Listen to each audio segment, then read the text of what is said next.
So I left off saying, therefore, this is what the Lord who redeemed Abraham says to the descendants of Jacob. No longer will Jacob be ashamed. No longer will their faces grow pale. Will their faces grow pale. When they see among their children the work of my hands, they will keep my name holy. They will acknowledge the holiness of the Holy One of Jacob and will stand in awe of the God of Israel. Those who are wayward in spirit will gain understanding. Those who complain will accept instruction. So when people say that, can an Ethiopian change his skin?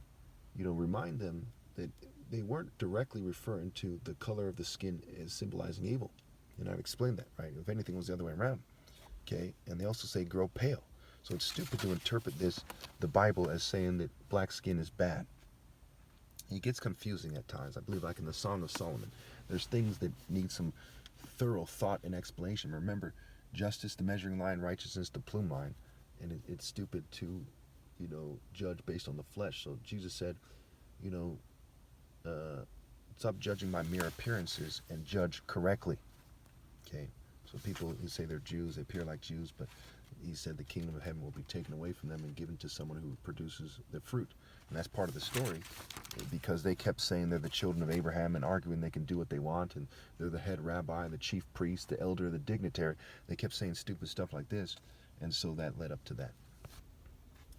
Okay, so here's Isaiah 30, also Isaiah 31 through 34. I'm thinking about just finishing Isaiah in this series all the way to 66, but bear with me.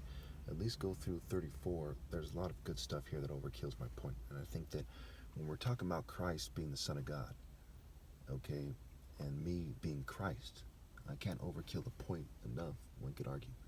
Okay, remember, they're changing my voice and so on and so forth. So, Isaiah 30, woe to the obstinate nation. Woe to the obstinate nation, woe to the obstinate children, rather, declares the Lord, to those who carry out plans that are not mine, forming an alliance but not by my spirit, heaping sin upon sin, who go down to Egypt without consulting me, who look for help to Pharaoh's protection, to Egypt's shade for protection. Egypt at the time, not when Joseph was there, for example, in the story. But Pharaoh's protection will be to your shame. Egypt's shade will bring you disgrace. Though they have officials in Zoan, and their envoys arrived in Hanes, everyone will be put to shame because of a people useless to them, who bring neither help nor advantage, but only shame and disgrace.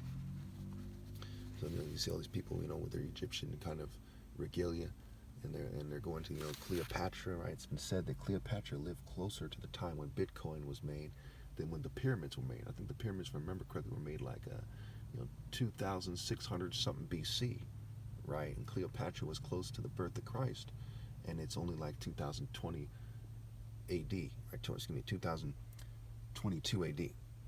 Okay, so she lived hundreds of years closer to our present time, okay, than she lived toward the time of the building of the pyramids. So she did not know what she was talking about. They had archaeologists during her time, people trying to figure out who built the pyramids during her time. They didn't know. Okay.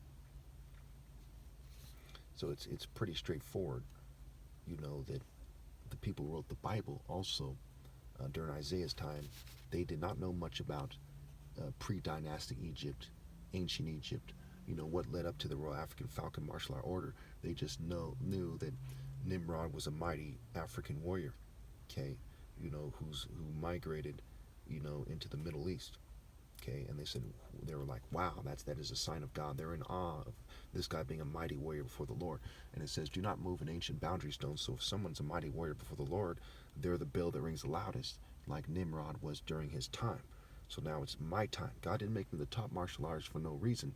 He made it so I'm the bell that rings the loudest of all time, because of the exact circumstances of my life, my life story. As water reflects the face, someone's life reflects the heart. So my heart is the heart of hearts, right? The passion of Christ, the King of Kings, the Almighty, mighty warrior, the mighty one. Psalm 45, the most excellent of men, riding forth in truth, justice, and humbling myself to God and accepting the punishments that come with emphasizing the fact that I'm Christ in a world full of jealous and petty people who think that they're Greek gods and so on and so forth.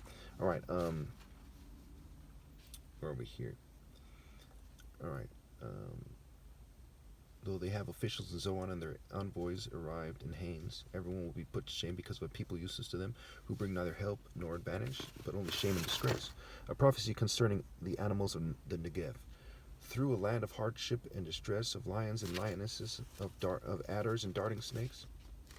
The envoys carrying their riches on donkeys' backs, their treasures on the humps of camels, to that unprofitable nation, to Egypt, whose help is utterly useless. Therefore I call her Rahab, the do nothing.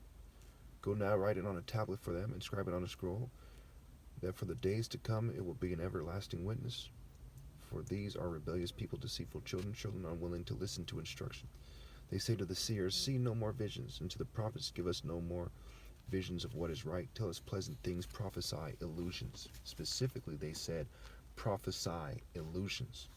Now remember back in Isaiah 28, okay, they had said, we have entered into a covenant with death, and with the realm of the dead we have made an agreement. When an overwhelming scourge sweeps by, it cannot touch us, for we have made a lie our refuge and falsehood our hiding place. This is what their actions had said, okay? And now their actions are saying to the prophets to prophesy illusions and tell them pleasant things, like kind of mental health, kind of liberals, kind of white supremacists, making up stories to try to make themselves feel better, and so on and so forth, basically the rest of the world. Leave this way, get off this path, and stop confronting us with the Holy One of Israel, right? Say, stop telling us the truth about God. Is what I'm doing right now, right? Nothing new under the sun, so to speak. Therefore, this is what the Holy One of Israel says. Because you have rejected this message, relied on oppression, and depended on deceit, this sin will become for you like a high wall, cracked and bulging, that collapses suddenly in an instant. It will break in pieces like pottery, shattered so mercilessly, that among its pieces not a fragment will be found, for taking coals from a hearth or scooping water out of a cistern. Because you are living during a time where the top martial arts ever is persecuted for doing God's work, okay, and that, the parable of the tenants, last of all, he sent his son. They will respect him. He said, okay, God said, if they don't respect this guy, it's part of the story. That's why the story was written. He communicated to him in a million ways that if you do not respect the top martial artist when he comes and obey him immediately, that you and your offspring are done. You're not ever going to go to heaven. You will be pitiful, and no exceptions. Okay? Your sin became like a high wall and cracked in an instant. When I die, that's that instant, is one way to look at it. Okay? One way to look at it is there's a bunch of different instances, and this is a formula. Okay? First and foremost, everything in Isaiah, first and foremost, is a formula for reality. Right? There's a moral of the story for reality, okay, to what will happen if you don't obey God, and you must obey God through me. Now you might say, well, why must we obey God through you? Because you're an idiot.